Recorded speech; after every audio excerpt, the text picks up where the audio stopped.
ان 72 جہنمی فرقوں کے اصولی اصل بنیادی فرقے 6 ہیں۔ کتنے؟ سن لیں۔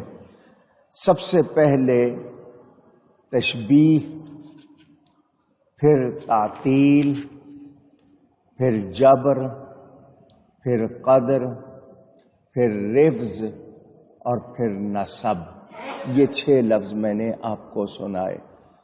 تشبیہ وہ فرقہ ہے جو اللہ تعالی کو غیر متعلق صفات سے موصوف کر کے مخلوق کے ساتھ تشبیہ دیتا ہے، یعنی مخلوق کی حالت کو دیکھ کر اللہ کو ویسا کہتا ہے۔ اہل تعطیل وہ ہیں جو خدا کو مانتے ہیں، نہ اس کی صفات کو مانتے ہیں۔ اہل جبر وہ ہیں جو بندوں کے فعل و اختیار کا انکار کرتے ہیں کہ بندے کو کوئی اختیار نہیں، اور وہ اپنی بندگی بھی اللہ کی طرف منسوب کرتے ہیں کہ وہ کہتے ہیں ہم بندگی کرنے میں بھی کوئی اختیار نہیں رکھتے، یعنی وہ اختیار کے قائل نہیں ہے، کہتے ہیں ہم پر جو ہو رہا ہے زبردستی۔ اہل قدر، قدریہ جبریہ، قدریہ وہ ہیں جو خدائی کو اپنی طرف منسوب کرتے ہیں اور کہتے ہیں کہ ہم اپنے افعال کے خود خالق ہیں، وہ یہ کہتے ہیں۔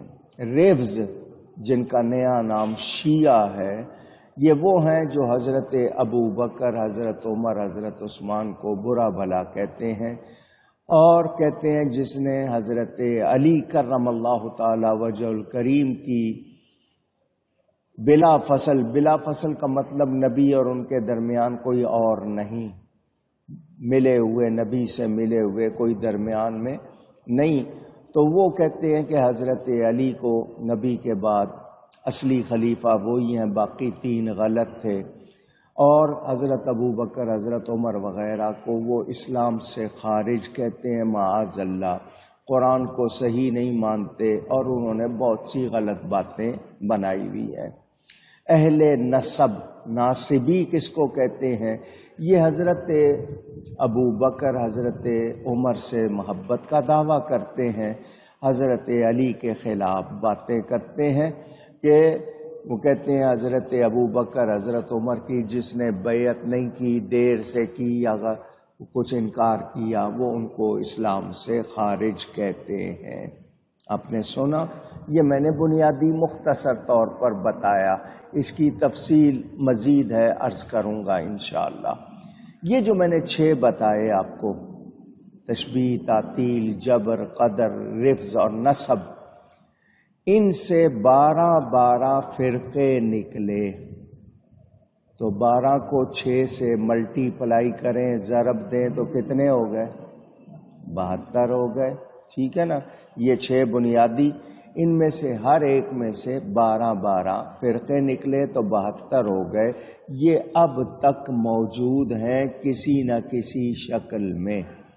ہر ایک کا دعویٰ یہی ہے کہ ہم قرآن و حدیث کے مطابق ہیں، ہر ایک یہی کہتا ہے کہ قرآن کا ایک ایک لفظ ہماری تائید کرتا ہے، لیکن ہمارے مخالفین کو سمجھ نہیں، یعنی وہ اپنے غلط عقیدوں کو بھی اپنے طور پر قرآن سے ثابت کرنے کی کوشش کرتے ہیں، معنی جو مرضی کر لیا، تفسیر جو مرضی کر لی۔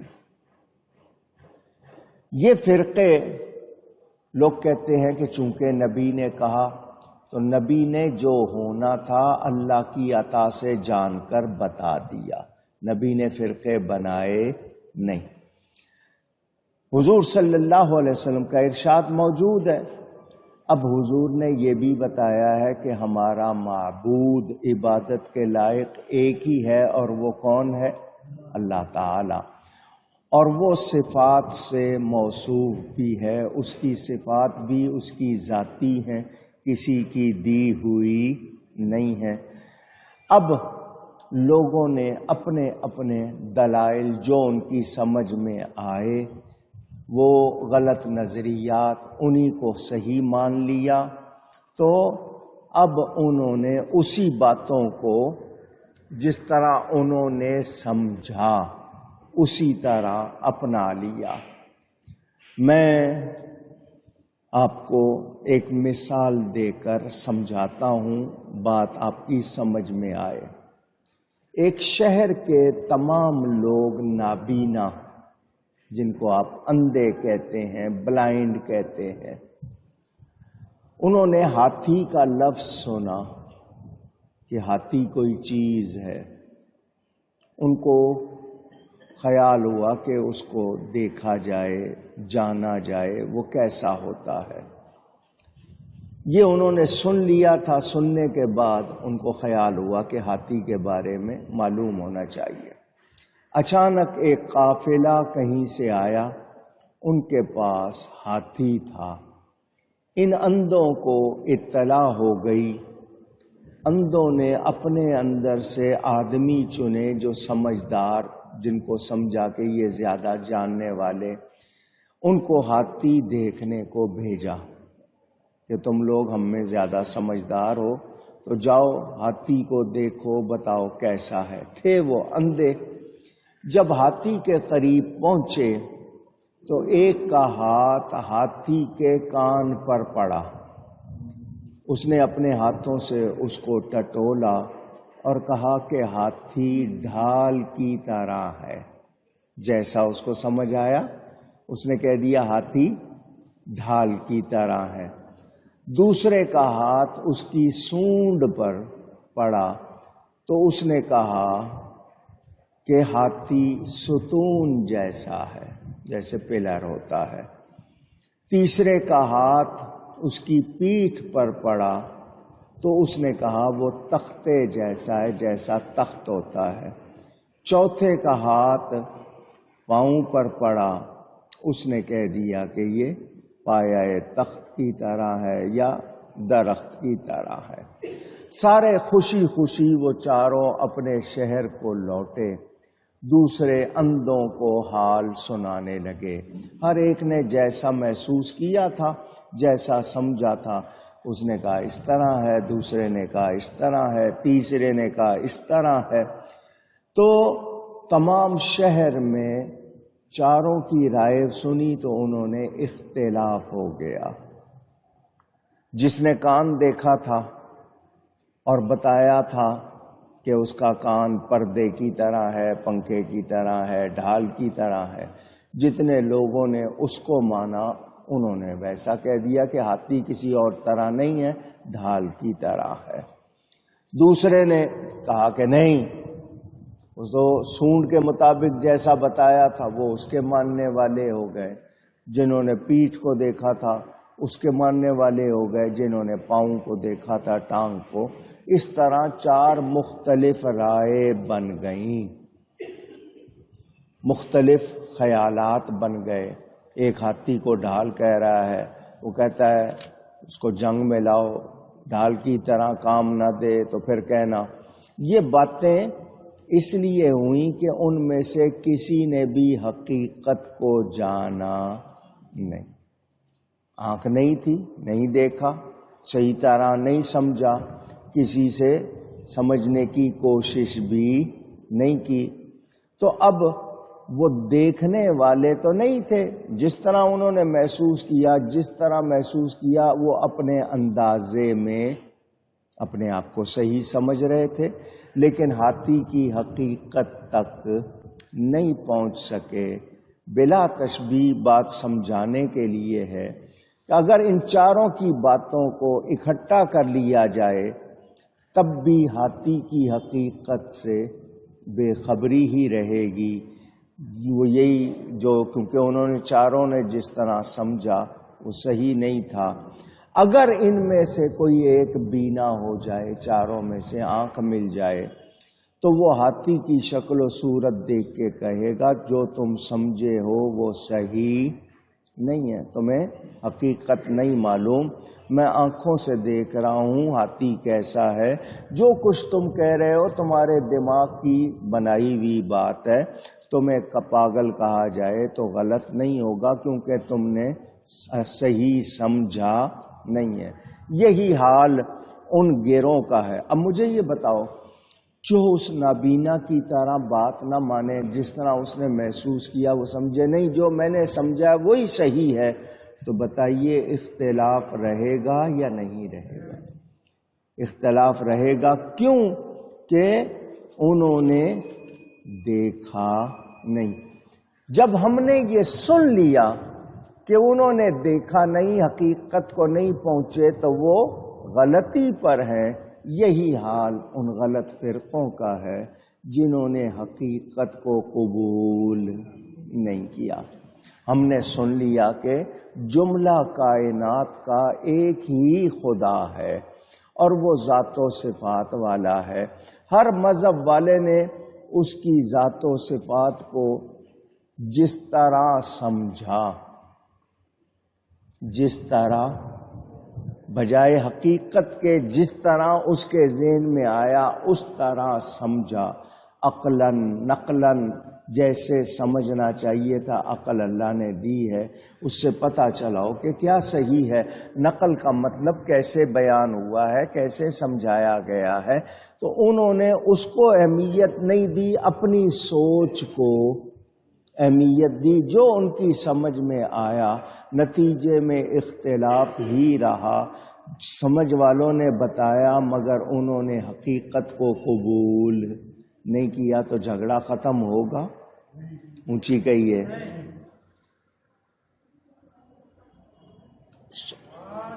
مہربانی اللہ۔ اب آپ کہتے ہیں اندھی تقلید، یہ آپ کے ہاں لفظ بولا جاتا ہے اندھی تقلید، تو یہی معنی ہے کہ جنہوں نے سمجھا نہیں۔ ایک تقلید وہ ہوگی جو صحیح ہوگی، حقیقی ہوگی، اور ایک اندھی کے غلط کہہ رہے ہیں پھر بھی مان رہے ہو، تو اسی کے لیے آپ کے ہاں یہ لفظ۔ تو اب اگر کوئی کفر والا عقیدہ ہے، کوئی غلط عقیدہ ہے، تو بتائیے اس کو مانا جائے؟ تو حقیقت والے بتاتے ہیں مگر وہ قبول نہیں کرتے، ضد ہے، انا ہے، ایگو جس کو کہتے ہیں، کچھ ڈھیٹ نہیں، جو ہم سمجھ رہے ہیں بس وہی صحیح ہے، تو بتائیے پھر وہ صحیح راستے پر آئیں گے؟ نہیں آئیں گے۔ صحابہ کرام کے عقیدے کیا تھے؟ کیونکہ حضور نے فرمایا جو میرے اور میرے صحابہ کے طریقے پر۔ صحابہ کا عقیدہ میں ایسے ہی جھلک دکھاؤں، ان کا عقیدہ یہ تھا کہ اللہ ایک ہے، اللہ تعالی کیسا ایک کہ اس جیسا کوئی ایک نہیں۔ یہ میں ایک کا معنی بتا رہا ہوں، ورنہ ایک آپ نمبر کے لحاظ سے کہیں کہ ایک تو وہ دو کا آدھا ہوتا ہے، یا ایک کے دو برابر آدھے ہو جاتے ہیں، اس کو عددی کہتے ہیں۔ اللہ واحد حقیقی ہے، وہ ایسا ایک ہے کہ اس جیسا کوئی ایک نہیں۔ صحابہ کا دوسرا عقیدہ یہ تھا کہ اللہ ان صفات سے موصوف ہے جو اس کے لائق ہیں، جو اس کے جھوٹ اللہ کے لیے ہم عیب، نقص، خامی، کمی، کمزوری، مجبوری، معذوری وغیرہ ہم اس کے لیے سوچ بھی نہیں سکتے۔ ہم اللہ کے لیے کہتے ہیں کہ وہ بے عیب ہے، اللہ تعالی کہیے بے عیب ہے، پاک ہے۔ کیا مطلب کسی عیب کا اس کے بارے میں سوچنا بھی غلط ہے؟ ہونا تو دور کی بات نہ، عیب کا اس کے لیے سوچنا بھی غلط ہے۔ اچھا، اب یہاں آپ کو پھر خیال آئے گا کہ ہم نبی کو بھی بے عیب کہتے ہیں، تو اللہ تعالی خود سے بے عیب ہے، جیسا اللہ بے عیب ہے کوئی اور بے عیب نہیں۔ نبی کو اللہ نے بے عیب بنایا ہے۔ نبی کا بے عیب ہونا ان کے حال کے مطابق، اللہ کا بے عیب ہونا اللہ کی شان کے مطابق، دونوں میں فرق ہے۔ جب فرق آ جائے برابری نہیں ہوتی، جب برابری نہیں تو شرک بھی نہیں۔ حضرت حسان ابن ثابت نے نبی پاک صلی اللہ علیہ وسلم کے سامنے کہا، خلقت مبرأ من کل عیب، حضور آپ ہر عیب سے پاک پیدا ہوئے ہیں۔ تو یہ صحابی کا عقیدہ۔ اللہ کی ذات و صفات قدیم ہیں، ہماری حادث ہیں، اللہ کی قدیم ہیں، ان کی ابتدا انتہا ہم کوئی مقرر کر سکتے نہیں۔